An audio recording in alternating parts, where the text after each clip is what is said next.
You ask Tiger to solve. This deals with linear equations with one unknown. The final result is x equals -1/7. Let's solve it step by step. Group all x terms on the left side of the equation. Add 3x to both sides. Group like terms. Simplify the arithmetic.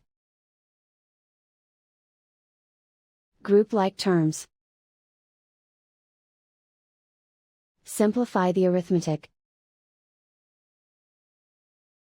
Group all constants on the right side of the equation.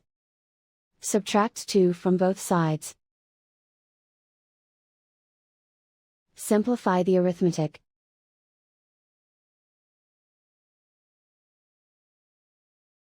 Isolate the x. Divide both sides by 7. Simplify the fraction.